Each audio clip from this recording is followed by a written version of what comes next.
জয় বজরঙ্গবলী বলে আজকে দিনটা শুরু করলাম। খালি পেটে খেয়ে নিলাম জল, ভেজানো চিয়া সিডকে শুরু করে দিলাম হাঁটা, তারপর করে নিলাম jumping jacks, side arm exercise, knee touch, standing bicycle crunches, skipping করে নিলাম খানিকক্ষণ, প্রাণায়াম করে জল খেয়ে বাড়ি চলে আসলাম। সকালে ব্রেকফাস্ট করে নিলাম। আজকে বদিদিকে নিয়ে গিয়ে একটু হসপিটালে গেছিলাম।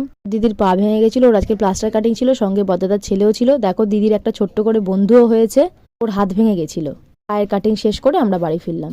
দেখো আজকে ওজনটাও মেপে নিলাম। আজকে আমার 75 দিন কমপ্লিট হয়ে গেল। আমার প্রায় 6.5 কেজি ওজন কমে গেছে এই জার্নিতে। ফ্রেশ হয়ে করে নিলাম দুপুরের লাঞ্চ, ঘন্টা পরে খেয়ে নিলাম ফল, তারপরে সন্ধ্যের এক্সারসাইজ শুরু করে দিলাম। করে নিলাম abdominal crunches, leg raise, heel touch, plank, cobra stage. রাতের খাবার খেয়ে বেদ পাঠ করে আজকে দিনটা শেষ করলাম। বেদে ইন্দ্রের সুন্দর অশ্বসমূহের কথা বলা হয়েছে।